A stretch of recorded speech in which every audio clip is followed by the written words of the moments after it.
An emotional story of overcoming, moving. "Can I hug you like a daughter?" asked the lady with a trembling voice. And the millionaire, seeing the scene, could not hold back his tears.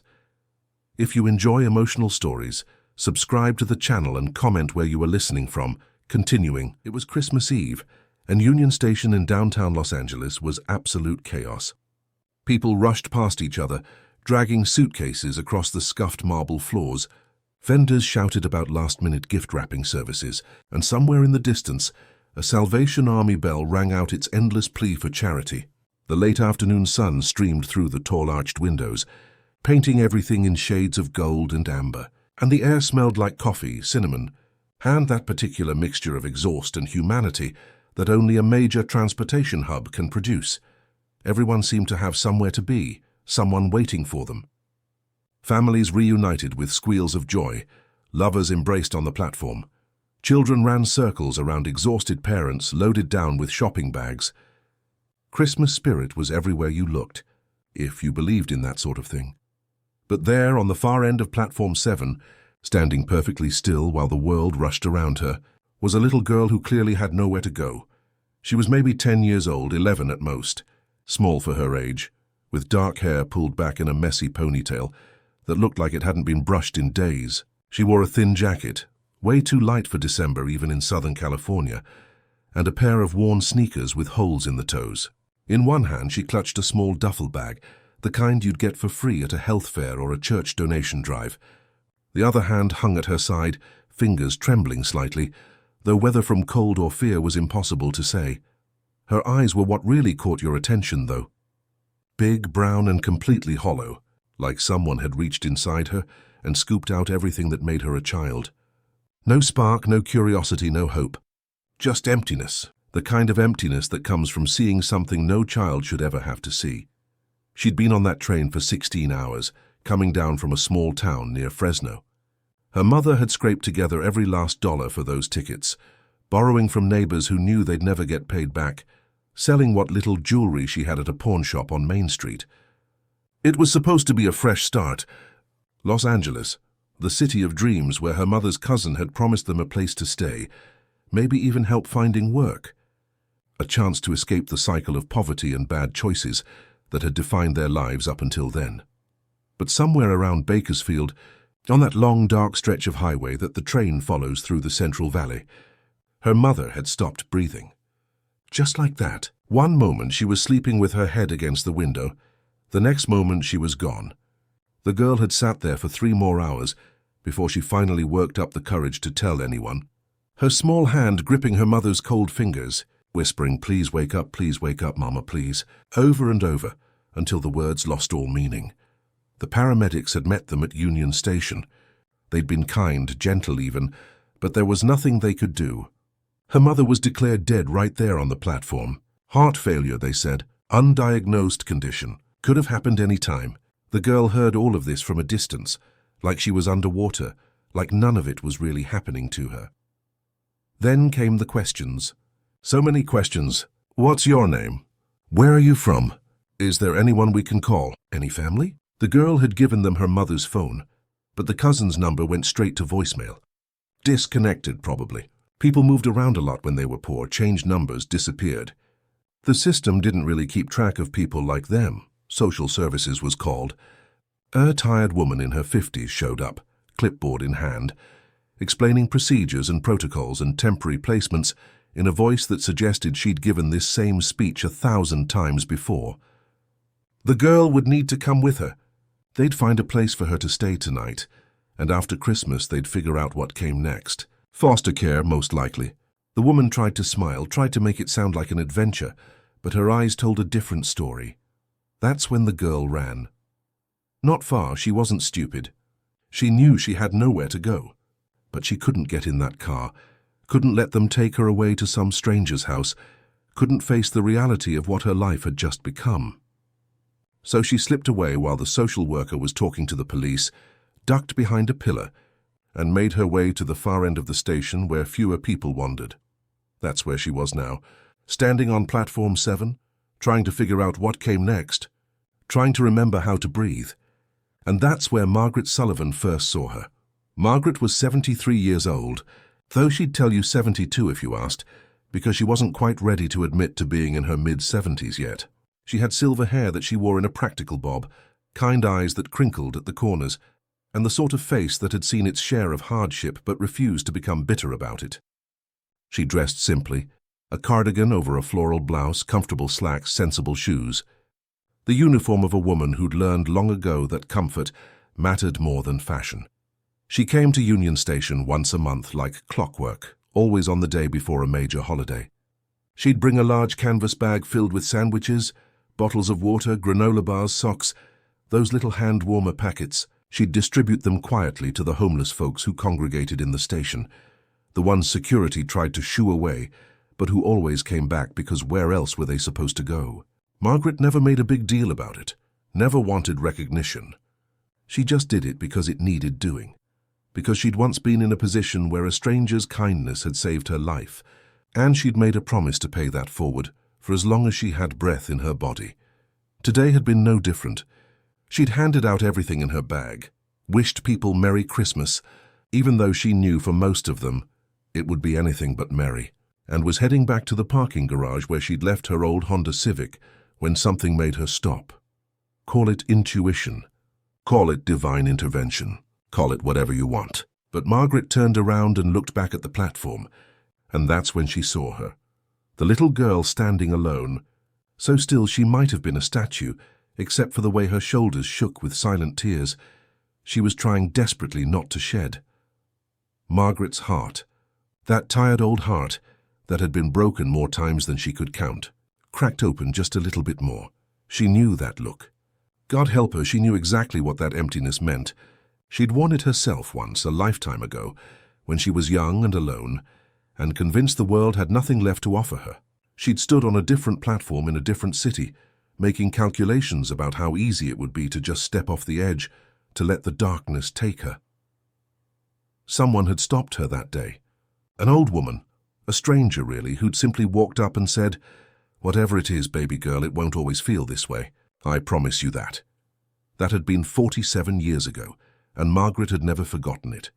Had never forgotten how that one moment of human connection had pulled her back from the edge, had given her just enough hope to make it through one more day and then another, until eventually the days added up to a life worth living. She couldn't walk away. Not from this. Margaret made her way across the station, her sensible shoes clicking on the marble floor. As she got closer, she could see more details. The girl's clothes were clean but worn thin, the kind of clean that comes from being washed by hand in a bathroom sink. Her hair was tangled, her eyes red-rimmed. She had a small bandage on her left elbow, the adhesive peeling at the edges. When Margaret was about 10 feet away, the girl noticed her. She tensed, took a small step backward, her hand tightening on the duffel bag. Flight instinct. Margaret had seen it 1,000 times in rescue animals, that wild look that said, "I've been hurt before, and I'm not letting it happen again." Margaret stopped walking, held up her hands in a gesture of peace, smiled gently. "Hi there, sweetheart," she said, keeping her voice soft, unthreatening. "My name's Margaret. I'm not going to hurt you, I promise." The girl didn't respond, just stared at her with those hollow eyes. "You look cold," Margaret continued. "Are you cold?" A tiny nod. Barely perceptible, but it was there. "Are you hungry?" Another small nod. Margaret reached into her purse slowly, carefully, and pulled out a protein bar she'd been saving for the drive home. She held it out. "Here. It's not much, but it's something." The girl looked at the protein bar, then back at Margaret, suspicious. "It's okay," Margaret said gently. "No strings attached. You can take it and walk away if you want. I won't follow you." After what felt like an eternity, the girl took 3 careful steps forward and snatched the protein bar from Margaret's hand, then immediately backed up again. She tore open the wrapper with shaking hands and ate like she hadn't had food in days, which she probably hadn't. Margaret waited. Didn't push. Just stood there, being present, being safe. When the girl finished eating, she looked up at Margaret with those heartbreaking eyes, and for the first time, Margaret saw something flicker there. Not hope exactly, not yet, but maybe the possibility of hope. The willingness to consider that maybe, just maybe, not every adult in the world was going to hurt her or abandon her.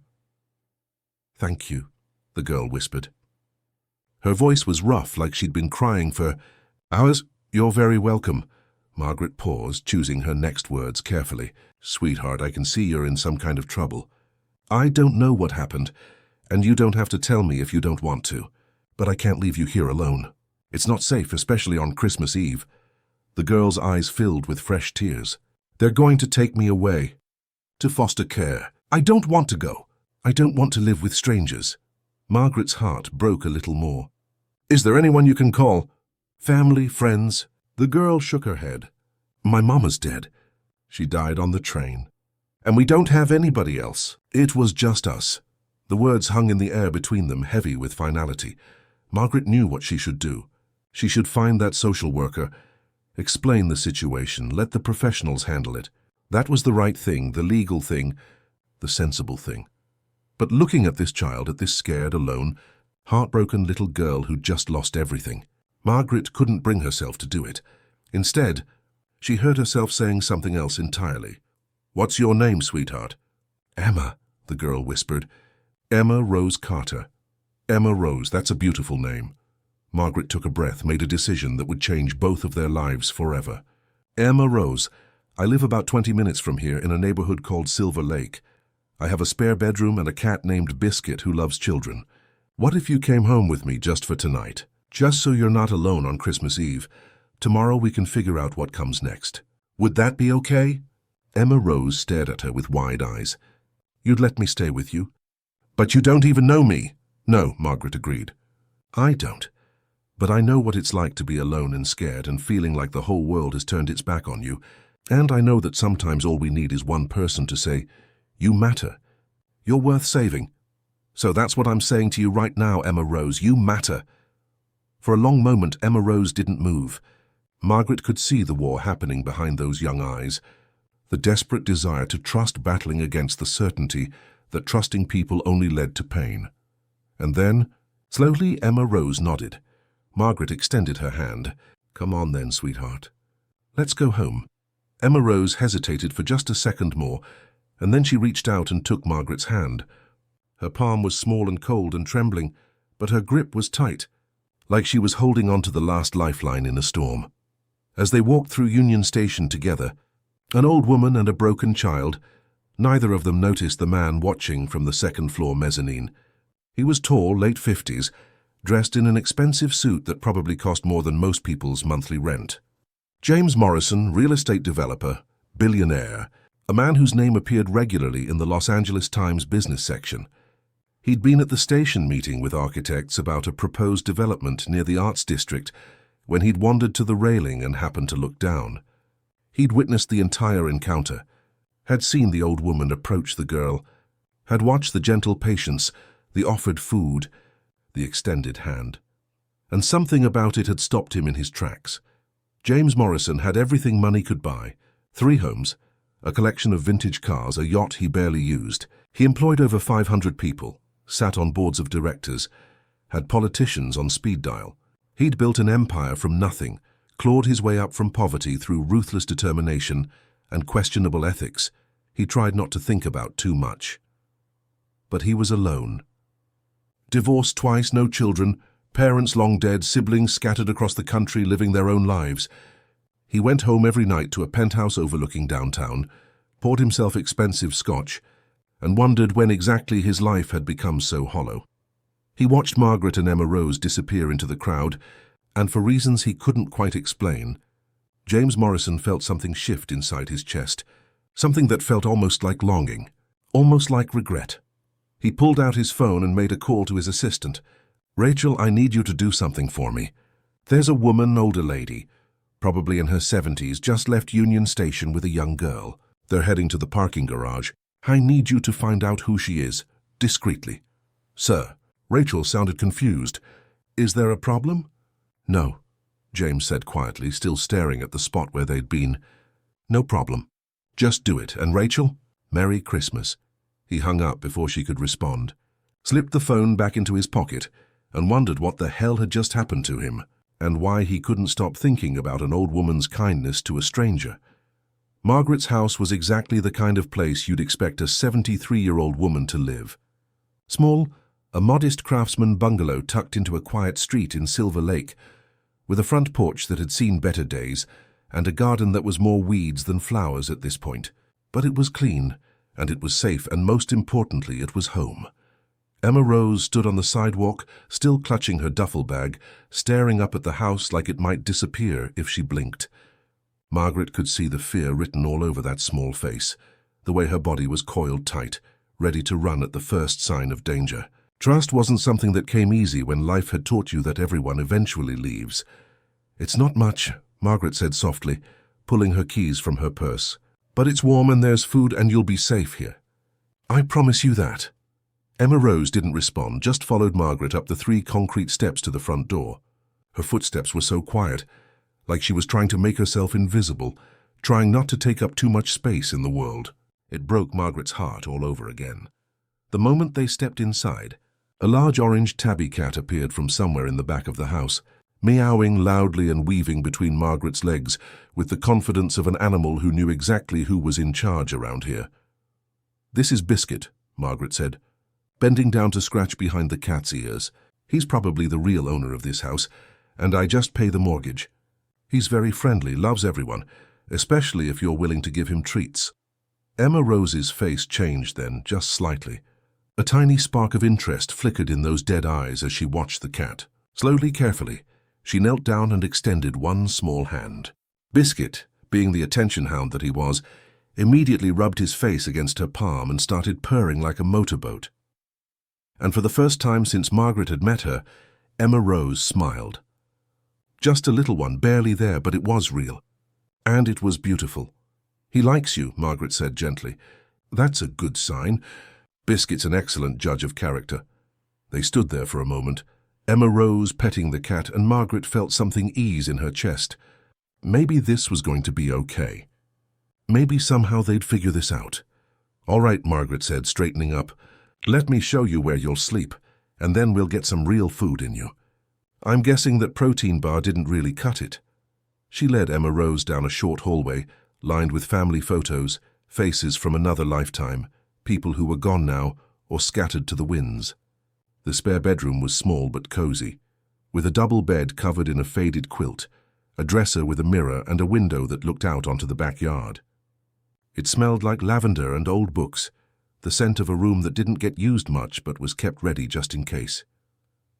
"Bathroom's right across the hall," Margaret said, gesturing.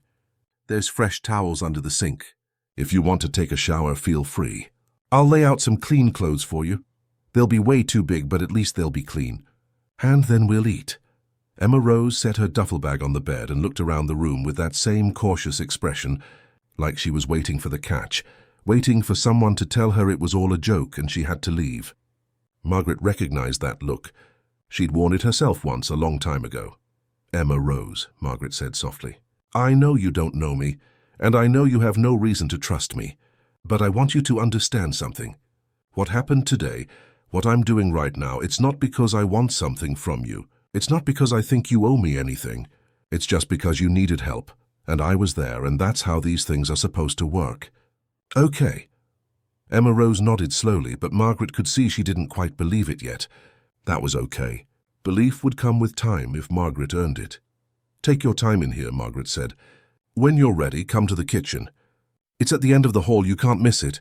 She left the girl alone, closing the door quietly behind her, and made her way to the kitchen. Biscuit followed, still meowing, convinced that dinner time had arrived early due to the presence of a guest. Margaret fed him first, because God knew he'd never shut up otherwise, and then she started pulling ingredients from the refrigerator. She wasn't much of a cook anymore, not like she used to be. When her husband Tom was alive, she'd make elaborate meals, homemade pasta, and slow-cooked roasts and pies from scratch. But after he died, 15 years ago now, she'd lost the motivation to cook for just herself. These days it was mostly frozen dinners and canned soup and sandwiches. But tonight felt different. Tonight she had someone to cook for, someone who needed more than just sustenance, someone who needed care. She decided on spaghetti. Simple but good, the kind of comfort food that filled your belly and warmed your soul. She put a pot of water on to boil, started heating up her best marinara sauce, the kind she made in big batches every fall and froze in containers. She pulled out the good Parmesan cheese, not the stuff in the green can, but real Parmesan that you had to grate yourself. She even found some frozen garlic bread in the back of the freezer. While she cooked, she thought about Emma Rose, about that little girl standing alone on the platform, so lost and broken, about the mother who died trying to give her daughter a better life, about the system that would swoop in tomorrow or the day after and take Emma Rose away to some foster home where she'd just be another case file, another kid in the system. Margaret knew she couldn't keep her. Of course she couldn't. There were laws, procedures, background checks. She was a 73-year-old woman living on a fixed income. She had no legal right to this child. And yet, standing in her kitchen stirring pasta sauce, she couldn't shake the feeling that this was exactly where Emma Rose was supposed to be. About 20 minutes later, she heard the bathroom door open and close, heard the soft pad of feet in the hallway. Emma Rose appeared in the kitchen doorway, wearing the clothes Margaret had left for her, an old T-shirt that hung down to her knees, and a pair of sweatpants rolled up about 6 times at the waist. Her hair was wet and combed back from her face, and she looked younger somehow, more vulnerable. "Feel better?" Margaret asked. "Yes, ma'am," Emma Rose said quietly. "Thank you. No need for ma'am, sweetheart. Margaret is just fine." She gestured to the small kitchen table. "Sit down. Dinner's almost ready." Emma Rose sat and Biscuit immediately jumped into her lap, purring contentedly. Margaret served up 2 plates of spaghetti, added garlic bread, poured 2 glasses of milk, and sat down across from the girl. For a few minutes they ate in silence. Emma Rose ate like she had at the station, fast and desperate, like the food might disappear if she didn't consume it immediately. Margaret made a mental note to stock up on groceries tomorrow. Growing kids needed regular meals, needed to know where their next one was coming from. "This is really good," Emma Rose said suddenly, looking up. "Thank you." "You're very welcome." Margaret paused, trying to figure out how to navigate this conversation. "Emma Rose, I don't want to push you, but if you want to talk about what happened, about your mama, I'm here to listen. And if you don't want to talk about it, that's okay too." Emma Rose's eyes immediately filled with tears. She set down her fork with shaking hands. "It's my fault," she whispered. "Mama died because of me." "Oh, sweetheart, no," Margaret said firmly. "That's not true." "Yes, it is." The words burst out of Emma Rose like they'd been building pressure for hours. She was so tired. She kept saying she was tired. But she kept working 2 jobs because we needed money for the bus tickets and the first month's rent in Los Angeles.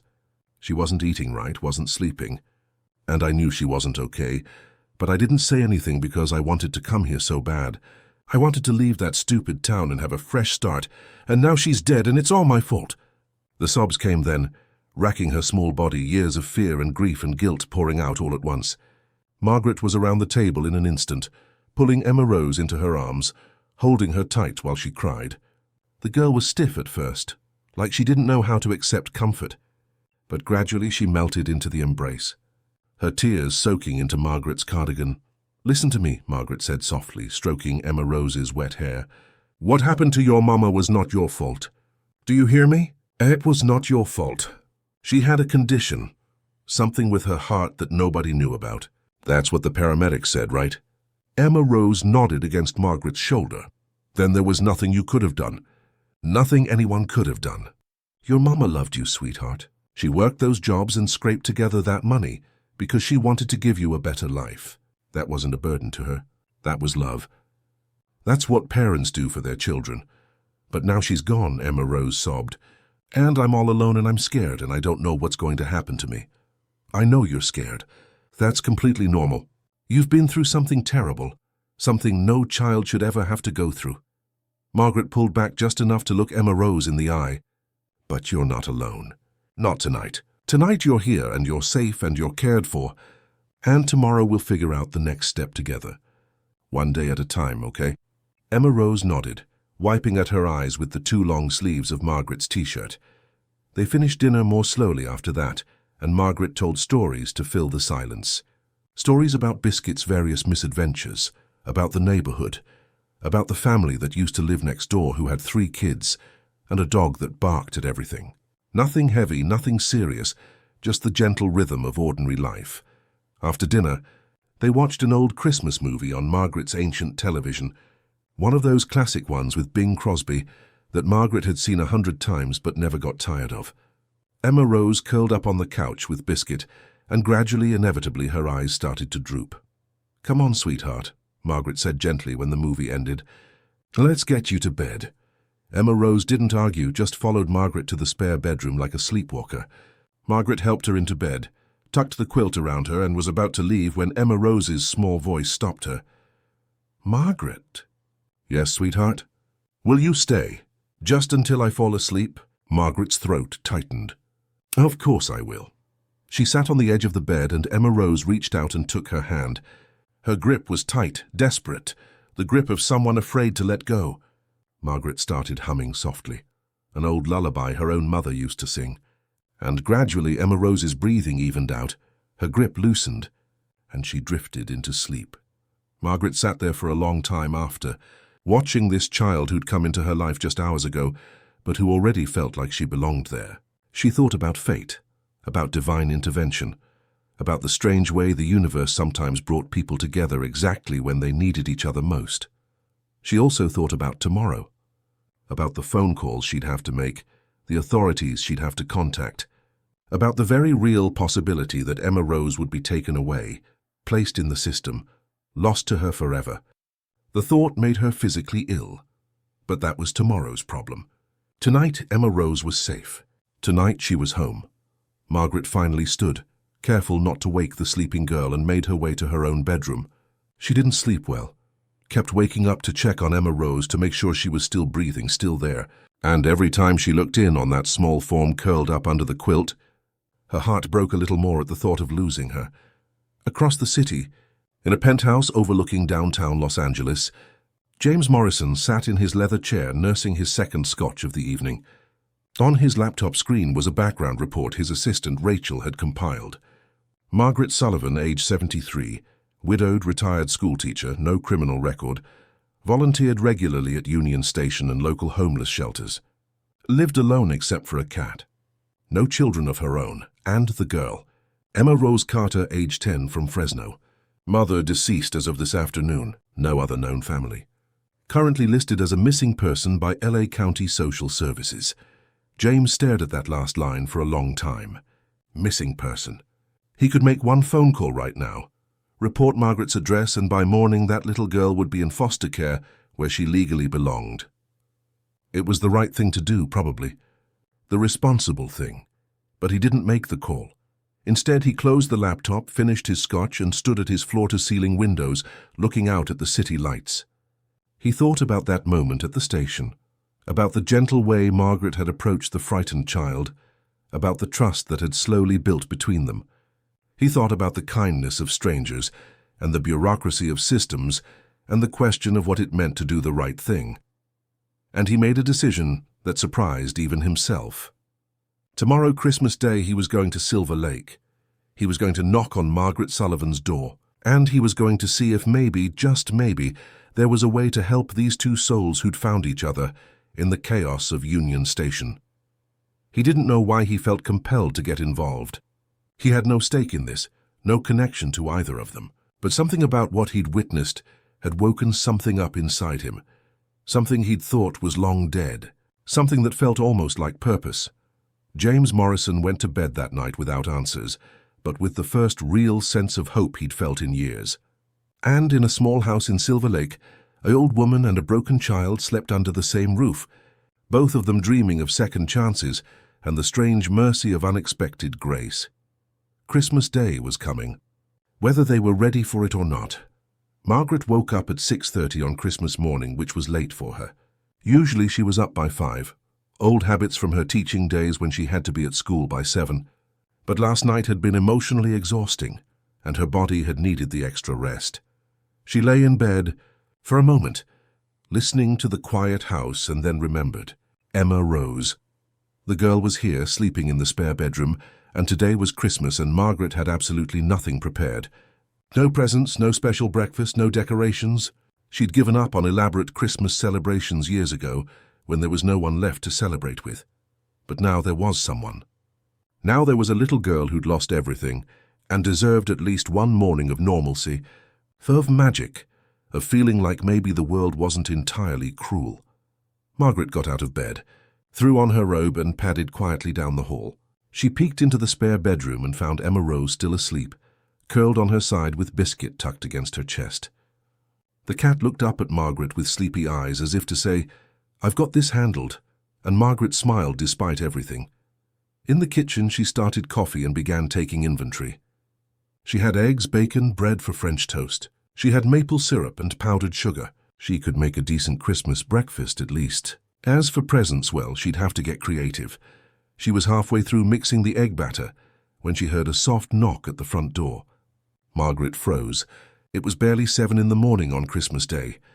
Who could possibly be knocking at her door? Her first thought was social services. They'd found out somehow. They were here to take Emma Rose, and Margaret would have to watch another child get swallowed up by the system. Her heart started racing as she made her way to the door, already preparing her arguments, her pleas for more time. But when she opened the door, it wasn't a social worker standing on her porch.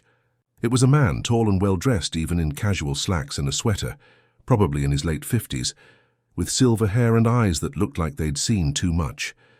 He held a large shopping bag in one hand and had the most uncertain expression on his face, like he wasn't quite sure what he was doing there himself.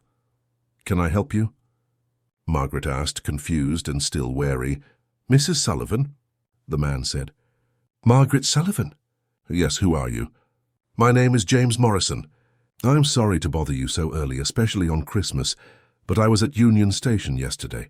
I saw you with the little girl, Emma Rose." Margaret's blood ran cold. "Are you with social services?" No, nothing like that." James held up his free hand. "I promise I'm not here to cause any trouble. I saw what you did for her, and I couldn't stop thinking about it, and I wanted to help if I could." Margaret studied him carefully. He looked sincere, but then again, so did a lot of people before they revealed their true intentions. "Help how?" "May I come in, please? I'll explain everything." Every instinct told Margaret to slam the door in his face. But there was something in his eyes, something genuine, and against her better judgment she stepped aside and let him in. They sat in the living room, Margaret perched on the edge of the couch, still ready to throw this man out at the first sign of trouble. James set the shopping bag down and leaned forward, his hands clasped between his knees. "I'm a real estate developer," he started. "I have a lot of money, more than I know what to do with, honestly. I've spent my whole life building things, accumulating wealth, and somewhere along the way I forgot why I was doing any of it. I forgot what actually matters." "That's very philosophical," Margaret said dryly, "but I'm not sure what it has to do with Emma Rose. Yesterday at the station I watched you approach that little girl. I watched you offer her food, watched you extend your hand, watched her decide to trust you. And something about it it broke something open in me." James ran a hand through his silver hair. "I haven't been able to stop thinking about it. About you. About her. About the fact that there are people in this world who still do the right thing just because it's the right thing, without expecting anything in return. So you tracked me down." Margaret's voice was sharp. "That's more than a little creepy, Mr. Morrison. I know, and I'm sorry. But I have resources, connections, and I wanted to help. So I did some research."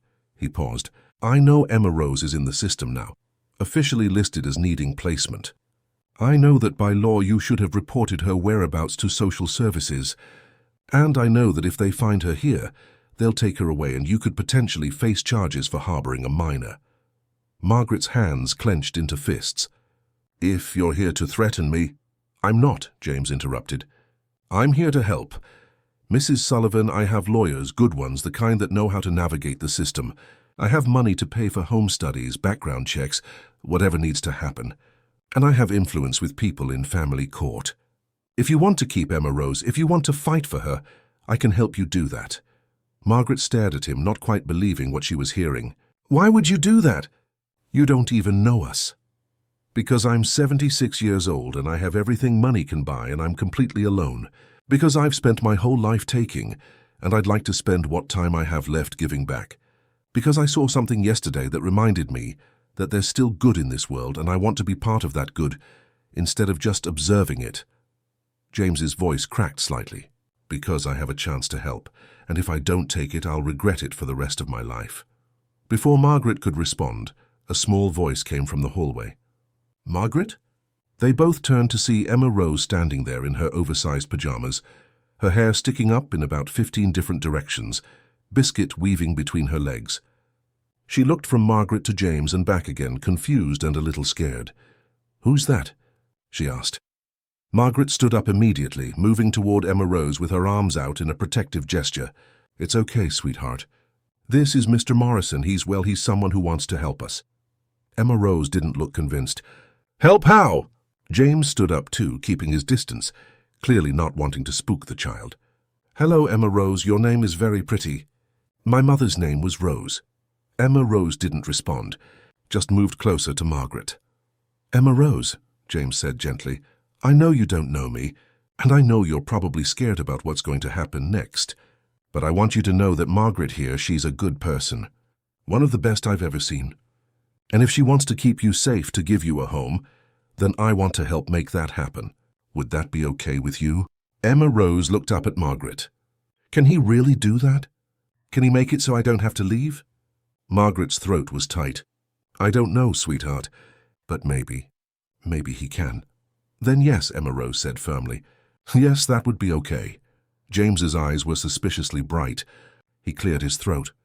"Well then, that's settled. Mrs. Sullivan, I have the names of 3 excellent family lawyers. I'll have them call you after Christmas. In the meantime, I brought some things." He gestured to the shopping bag. "Just some basics. Clothes for Emma Rose, some food, and, well, it's Christmas. I thought maybe she could use something to unwrap." Emma Rose's eyes went wide. "Presents for me? If that's okay with Margaret," James said, looking to the older woman for permission. Margaret wanted to say no, wanted to tell this stranger that they didn't need his charity, didn't need his money or his lawyers, or his guilt-driven generosity. But looking at Emma Rose's face, at that spark of hope and excitement, the first real light she'd seen in those eyes since they'd met, Margaret couldn't bring herself to refuse. "Yes," she said softly. "Yes, that's okay." What followed was the most unexpected Christmas morning Margaret had experienced in decades. James stayed for breakfast, and while Margaret cooked French toast and bacon, he and Emma Rose sat at the kitchen table and talked. Actually talked like real human beings about everything and nothing. He told her about his job building things, and she told him about her school back in Fresno and how she'd been on the volleyball team. He asked about her favorite subjects, and she lit up talking about art class and how her teacher said she had real talent. Margaret watched them from the stove. This unlikely pair, this billionaire and this orphan, connecting over scrambled eggs and maple syrup, and she felt something shift in her chest, something that felt almost like hope. After breakfast, they moved to the living room and Emma Rose opened her presents. James had bought practical things, thank God, not some excessive display of wealth. New clothes that actually fit, including a warm winter jacket, a sketchbook and a set of colored pencils, since she'd mentioned liking art.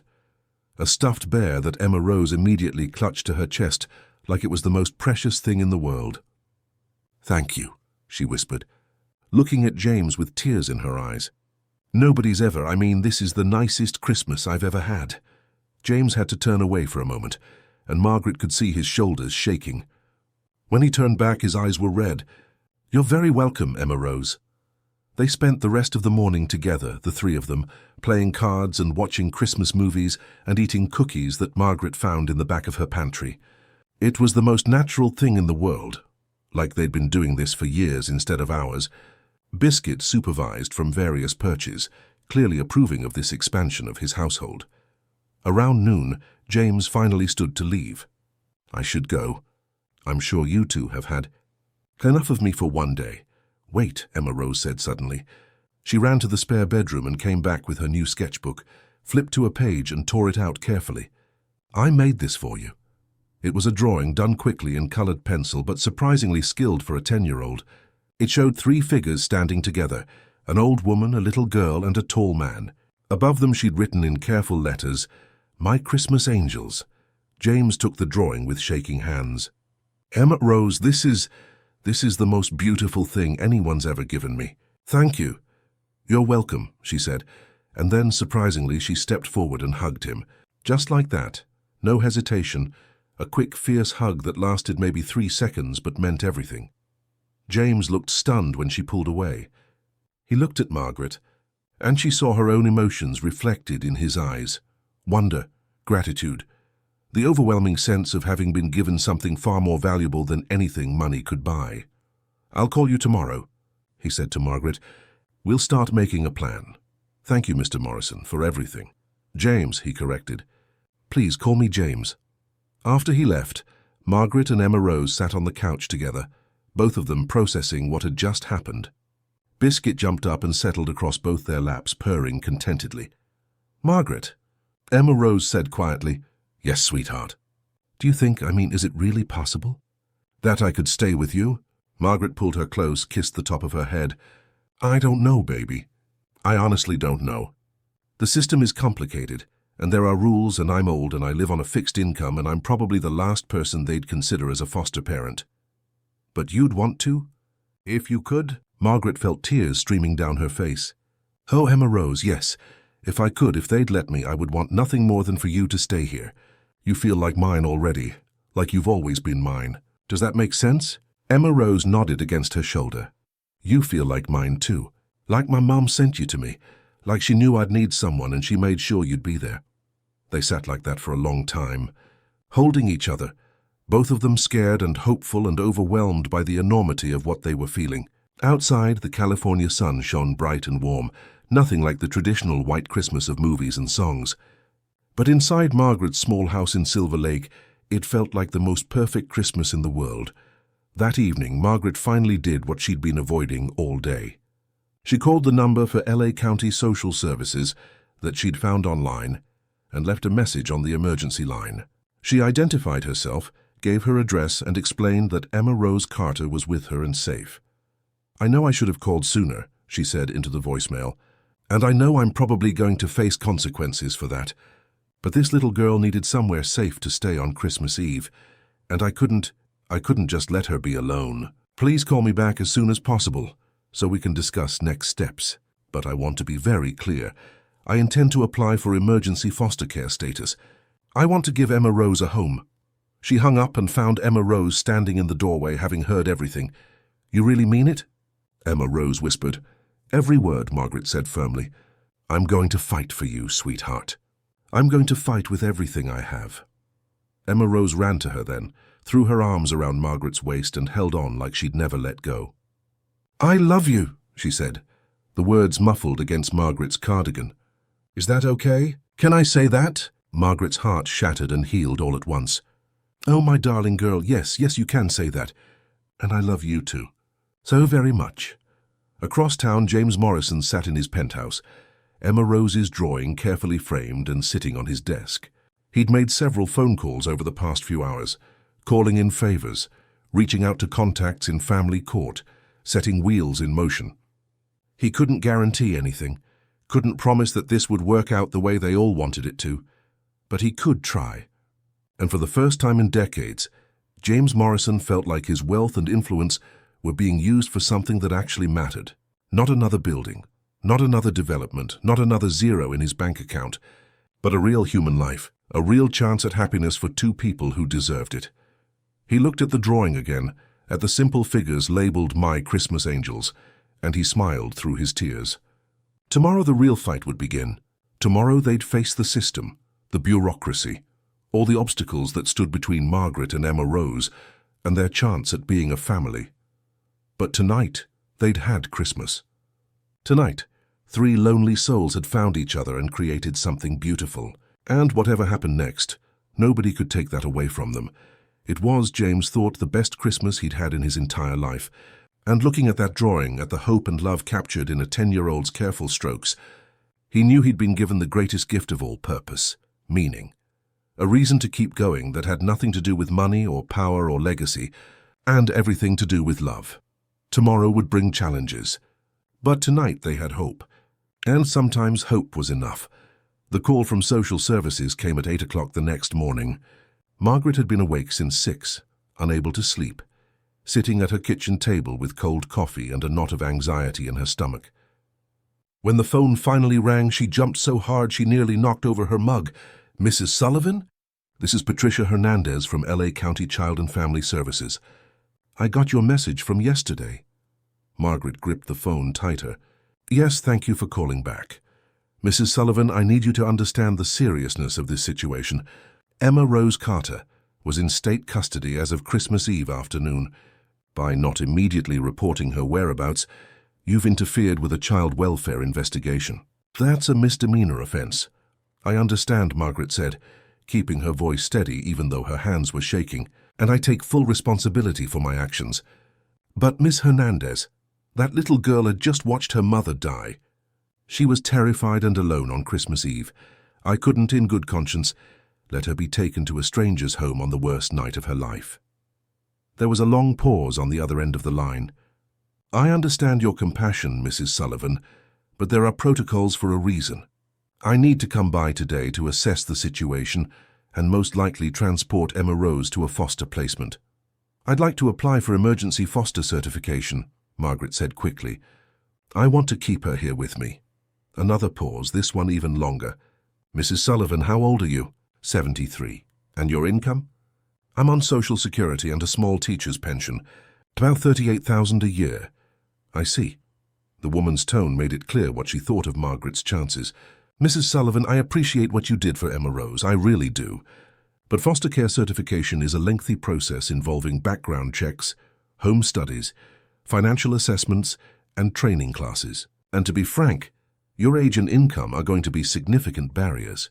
The county prefers foster parents who are younger and more financially stable. Margaret felt her heart sinking but refused to give up. I have support, financial support from someone who's willing to help. And I may be old, but I'm healthy and capable. And more importantly, Emma Rose feels safe with me. Doesn't that count for something?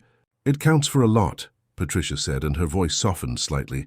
But it's not the only factor. I'll be there in 2 hours. Please have Emma Rose ready and pack a bag with her belongings. Ms. Hernandez, please. 2 hours, Mrs. Sullivan, I'm sorry. The line went dead, and Margaret sat there holding the phone, feeling like the world was ending. Emma Rose appeared in the doorway, still in her pajamas, biscuit in her arms. They're coming to take me, aren't they? She said. Her voice was small, defeated, like she'd always known this moment would come. Margaret wanted to lie, wanted to tell her everything would be okay, but she'd learned long ago that lying to children only made things worse. Yes, sweetheart. They're coming, but I'm not giving up. I promise you that. Emma Rose nodded slowly, tears already streaming down her face. How long do I have? 2 hours. Okay. She set Biscuit down gently. I should probably get dressed then. Margaret watched her walk back to the spare bedroom, her small shoulders hunched with resignation, and felt a rage building in her chest. This wasn't right. This wasn't fair. That little girl had been through enough, and now the system was going to shuffle her off to some overworked foster home where she'd be just another case file. Another kid in need. Not if Margaret had anything to say about it. She grabbed her phone and called the number James had given her. He answered on the first ring. Margaret, they're coming for her, Margaret said, her voice breaking. In 2 hours. They're going to take her away. Like hell they are, James said firmly. Give me the social worker's name.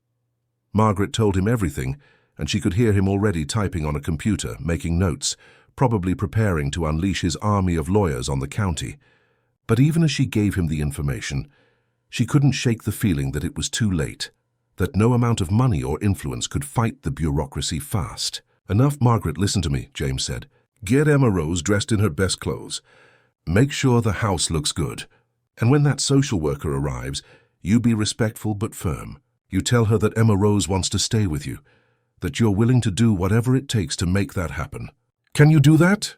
Yes, Margaret whispered. Good, I'm making some calls. Don't give up on me yet. The next 2 hours were the longest of Margaret's life.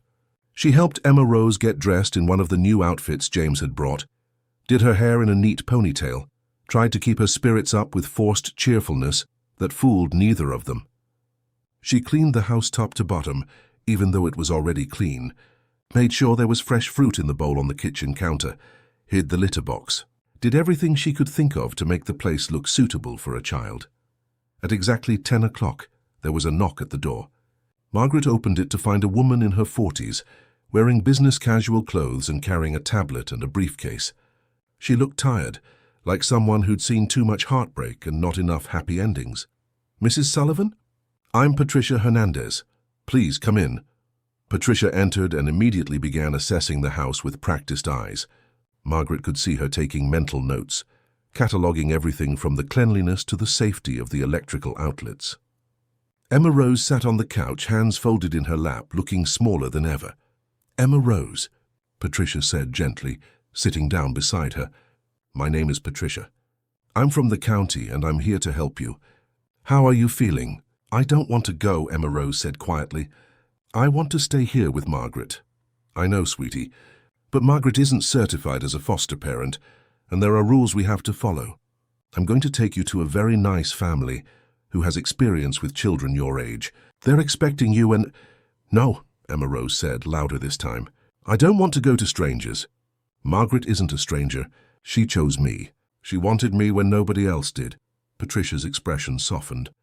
"Emma Rose, I can see that Margaret cares about you very much, but caring isn't enough. There's a process, background checks, home studies.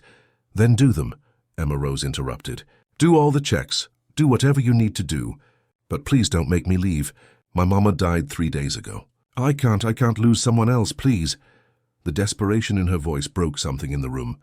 Patricia looked at Margaret, then back at Emma Rose, clearly struggling with her professional obligations and her human empathy. "Mrs. Sullivan," Patricia said carefully, "I need to ask you some questions. Have you ever been convicted of a crime? Do you have any history of substance abuse, mental health issues, domestic violence? No. Do you have a stable income and safe housing? Yes, and as I mentioned, I have financial support from someone willing to help." Patricia made notes on her tablet. "The thing is, even if I wanted to bend the rules here, and believe me, part of me does, I can't place a child in an uncertified home. It's against state law. The best I can do is put you on an expedited track for emergency foster certification, but that still takes a minimum of 30 days. And even then, there's no guarantee—" The doorbell rang, interrupting her. Margaret frowned, not expecting anyone, and went to answer it. When she opened the door, her jaw dropped. Standing on her porch were 5 people. James Morrison, looking determined and wearing a suit like he meant business. 3 others she didn't recognize, also professionally dressed, probably the lawyers he'd mentioned. And the 5th person, an older woman with kind eyes and grey hair pulled back in a bun. "Margaret," James said, "this is Judge Sarah Chen. She's a retired family court judge, and she's here as a character witness. These are my attorneys, David Park, Michelle Rodriguez, and Tom Bradley. May we come in?" Margaret stepped aside, speechless, as they all filed into her small living room. Patricia stood up, looking both surprised and slightly annoyed. "What's going on here?" she asked. James extended his hand. "Ms. Hernandez, my name is James Morrison. I'm here on behalf of Margaret Sullivan and Emma Rose Carter. I understand you're planning to remove Emma Rose from this home." "That's correct," Patricia said warily. "And you are?" "A concerned citizen who happens to have resources and connections. So I've spent the last hour making phone calls, Ms. Hernandez, to your supervisor, to the county director, to several members of the family court. And I've learned some interesting things about emergency foster placements and judicial discretion." One of the lawyers, Michelle Rodriguez, stepped forward. "Ms. Hernandez, we're not here to interfere with your job. We respect the work you do and the difficult decisions you have to make. But we are here to present an alternative solution."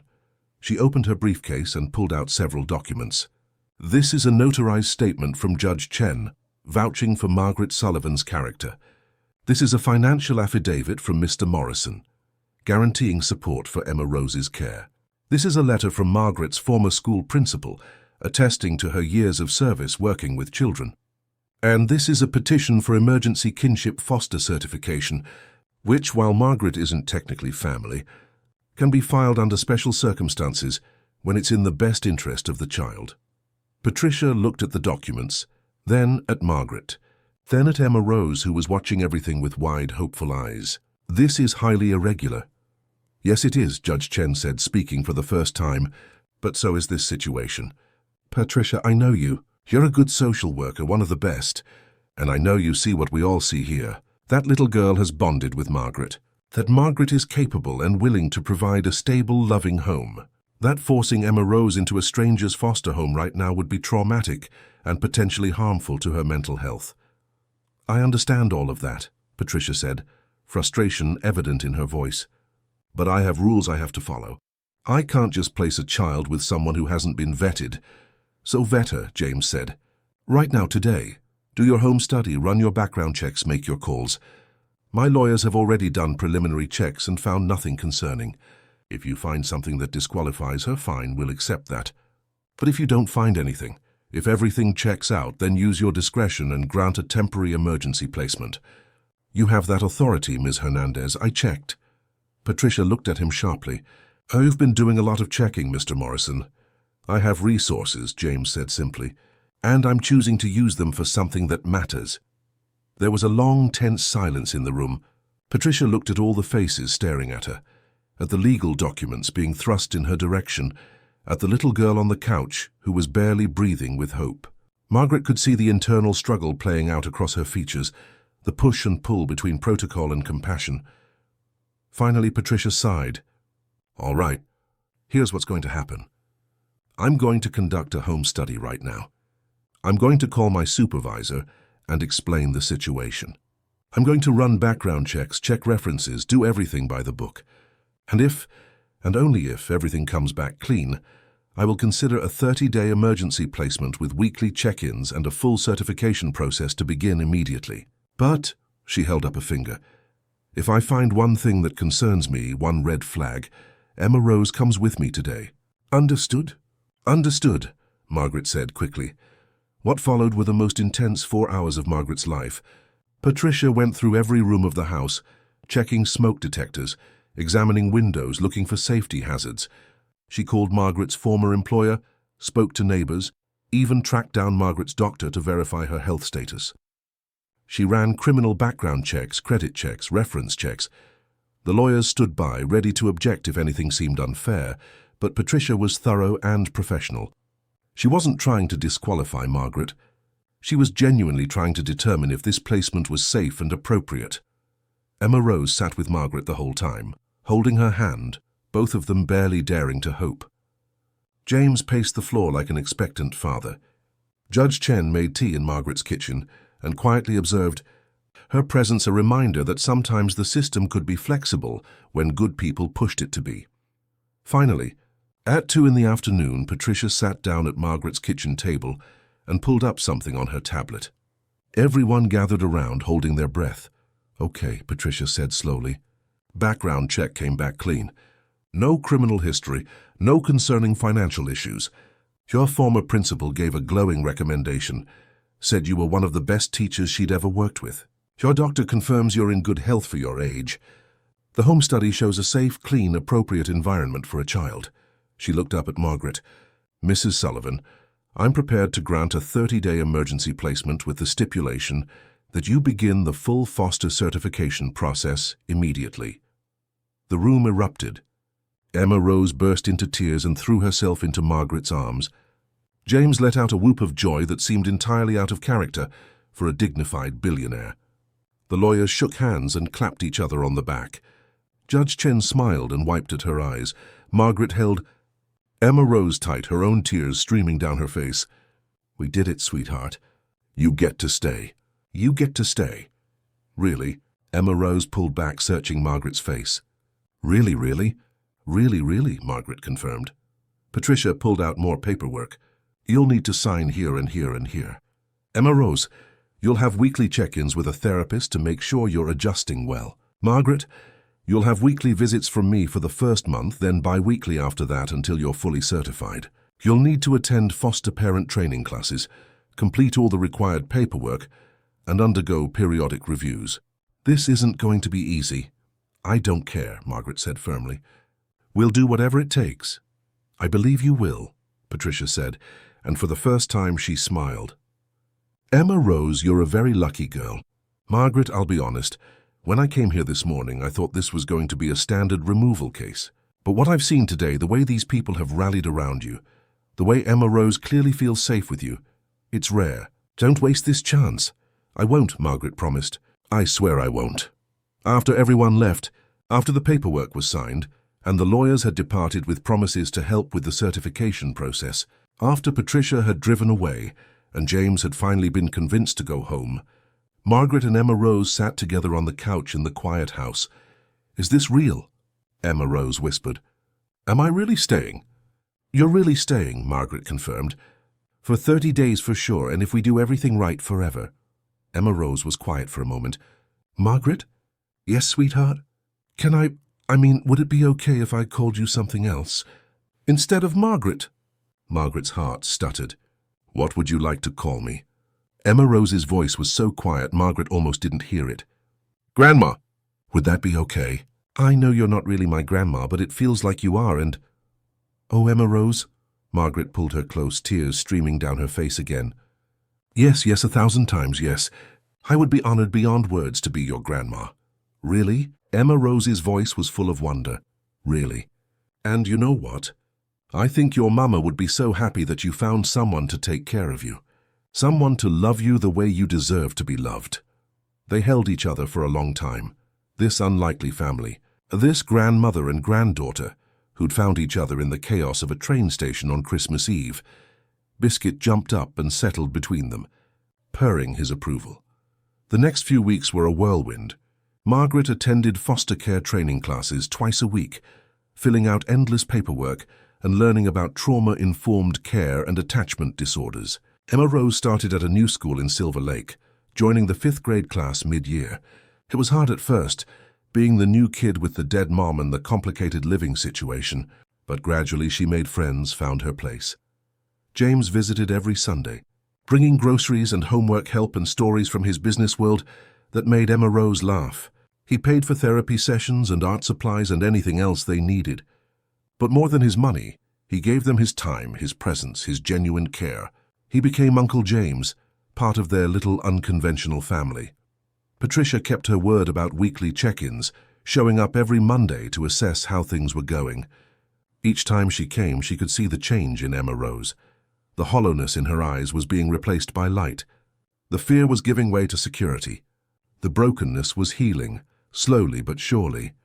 3 months after that first day at Union Station, Margaret's foster certification was approved. Emma Rose officially became her foster daughter, with the possibility of adoption being discussed once a year had passed.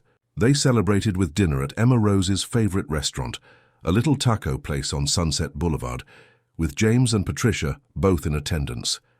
"To family," James said, raising his glass of horchata. "However we find it." "To family," they all echoed. That night, as Margaret tucked Emma Rose into bed in what was now officially her room, the girl looked up at her with those eyes that had once been so empty, but were now full of life and love and hope. "Grandma," she said, "can I ask you something?" "Anything, sweetheart. Do you think Mama knows that I'm okay, that I found you?" Margaret brushed the hair back from Emma Rose's forehead. "I think your Mama knows. I think she led you to me, actually. I think she made sure that when you got off that train, scared and alone, you'd end up right where you needed to be." "I think so too," Emma Rose whispered. "I think she sent me my Christmas angel." Margaret leaned down and kissed her forehead. "Sweet dreams, my darling girl. Sweet dreams, Grandma."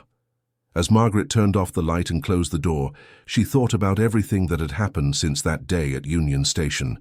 About how one moment of compassion, one decision to extend a hand to a stranger, had changed 3 lives forever. Her own Emma Rose's and even James's, who'd finally found a purpose beyond accumulating wealth.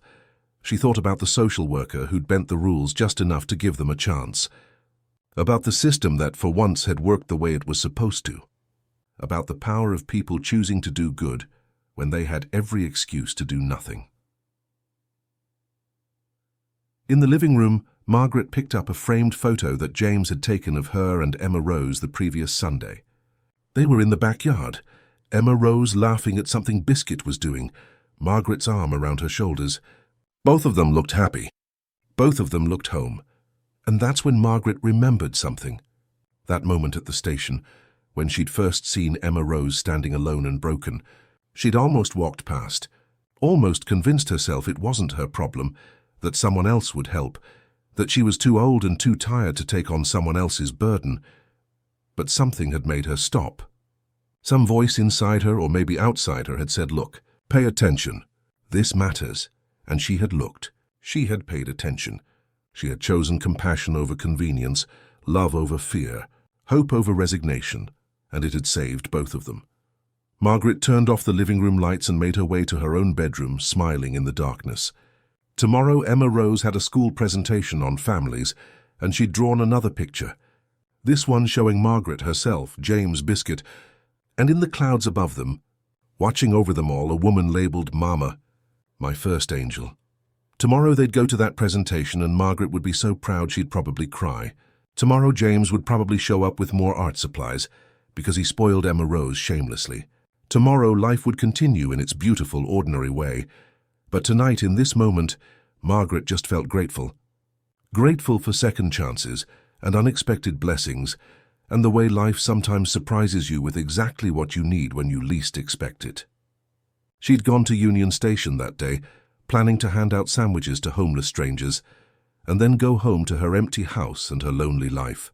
She'd never imagined she'd come home with a daughter, that she'd find at 73 years old the family she'd always wanted but thought she'd never have. The house was quiet now, everyone tucked in and sleeping, but it was a different kind of quiet than before. Not the silence of loneliness, but the peace of contentment. Not the stillness of emptiness, but the calm of love. And somewhere across the city, in a penthouse overlooking the lights of Los Angeles, James Morrison sat at his desk, looking at Emma Rose's drawing that still held pride of place. Tomorrow he had meetings, deals to close, buildings to build. But tonight he was just Uncle James, part of a family he'd found by accident and chosen to keep on purpose. He picked up his phone and sent a text to Margaret. "Thank you for letting me be part of this. Best decision I ever made." Her response came a moment later. "Thank you for everything. See you Sunday." James smiled, set down his phone, and felt something he hadn't felt in decades. Peace, purpose, belonging. 3 broken souls had found each other in the chaos of Union Station on Christmas Eve. A lonely old woman who'd forgotten what it felt like to be needed. A terrified child who'd lost everything and thought she'd never be safe again. A wealthy man who'd had everything except the one thing that mattered. And somehow, impossibly, they'd created something beautiful. A family. Not bound by blood or law or expectation, but by choice, by love, by the simple decision to show up for each other day after day through whatever came next. That's what families do, after all. They choose each other. They fight for each other. They show up even when it's hard, especially when it's hard, and they love. They love with everything they have, holding nothing back, giving freely what they themselves needed most. That little girl standing alone on platform 7, so lost and broken she could barely stand. That old woman who'd almost walked past. That wealthy man who'd almost stayed in his comfortable distance. They'd all been given a choice in that moment, to engage or retreat, to risk or protect themselves, to love or stay safe, and they'd chosen love, and it had made all the difference.